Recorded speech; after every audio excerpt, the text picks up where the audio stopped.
నమస్తే. తమిళనాడు రాజకీయాలు రసవత్తరంగా మారుతున్నాయి. ఇదే సంవత్సరం తమిళనాడు అసెంబ్లీ ఎన్నికలు జరగనున్న నేపథ్యంలో తమిళ సౌండ్ బలంగా వినిపించే పనికి పూనుకుంటున్నారు అక్కడి నేతలు. విజయ్ జననాయగన్ సినిమాను అడ్డుకోవడం తమిళ సంస్కృతిపై దాడి అని, తమిళ ప్రజల గొంతును అణిచివేయడంలో మోడీ ఎప్పటికీ విజయం సాధించలేరు అని మొన్న రాహుల్ గాంధీ చేసిన వ్యాఖ్యలు పెద్ద దుమారాన్నే రేపాయి. ఇక ఈ విషయం పైన బీజేపీని కార్నర్ చేస్తూ సీఎం స్టాలిన్ కూడా వ్యాఖ్యానించారు. ఇక తమిళనాడు మహిళలను ఉత్తర భారత మహిళల పరిస్థితితో కంపేర్ చేస్తూ డీఎంకే ఎంపీ చేసిన వ్యాఖ్యలు ఇప్పుడు సంచలనంగా మారాయి.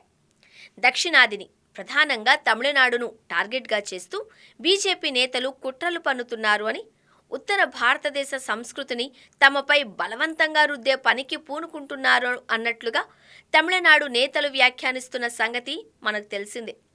ఇక ఈ టైంలోనే ఉత్తర భారత మహిళలను తమిళనాడు మహిళలతో పోల్చుతూ డీఎంకే ఎంపీ దయానిధి మారన్ చేసిన వ్యాఖ్యలు తీవ్ర రాజకీయ దుమారం రేపుతున్నాయి. తమిళనాడులోని మహిళలను చదువుకోవాలని కోరితే ఉత్తర భారతదేశంలోని వారి సహచరులు వంటగదిలో పనిచేయమని, పిల్లలను కనమని అడుగుతున్నారు అన్నారు.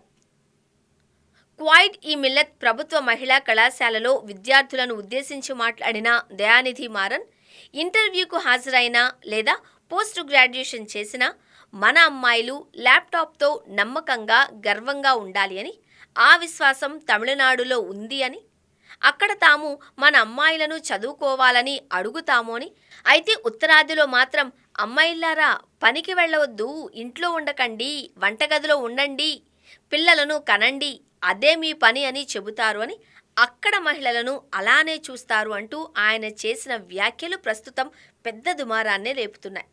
మరి ఇదే టైంలో ఇది తమిళనాడు అని, ఇది ద్రవిడ రాష్ట్రం అని, ఇది మాజీ సీఎం కలైంజర్ కరుణానిధి, మాజీ సీఎం అన్నా సీఎన్ అనాదురాయ్, సీఎం స్టాలిన్ల భూమి అని, ఇక్కడ మహిళల పురోగతే తమిళనాడు పురోగతి అని, అందుకే ప్రపంచ కంపెనీలు చెన్నైకి వస్తాయని, ఇక్కడ ప్రతి ఒక్కరూ తమిళంలోనే కాదు ఇంగ్లీష్లో కూడా విద్యావంతులు అని, ఇక్కడి ప్రభుత్వం మహిళల పురోగతిలో కీలక భూమిక పోషిస్తుంది అని, తామెల్లప్పుడూ మీ ప్రేమ మద్దతును పొందుతాము అని మారన్ అన్నారు.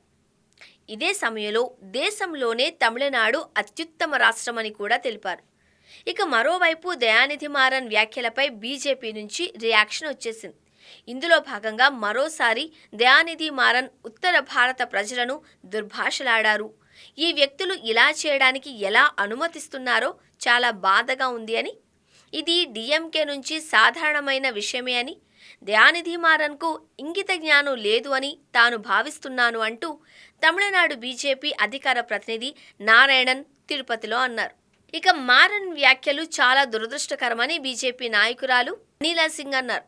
తాను భారత్లో నివసిస్తున్నాను అని, భారత్ శక్తిని పూజిస్తుంది అని అతను మర్చిపోయాడు అని, శక్తిని ఉత్తరం దక్షిణం తూర్పు పశ్చిమగా విభజించవచ్చు అని అతను భావిస్తే అతను మన సంస్కృతిని అర్థం చేసుకోకపోవడమే అవుతుంది అని, ఈ విభజన రాజకీయాలు పనిచేయవని ఆమన్నారు. సో ప్రస్తుతం మారన్ వ్యాఖ్యలకు సంబంధించి బీజేపీలో పెద్ద దుమారమే రేగుతోంది. చూడాలి ఏం జరుగుతుందో.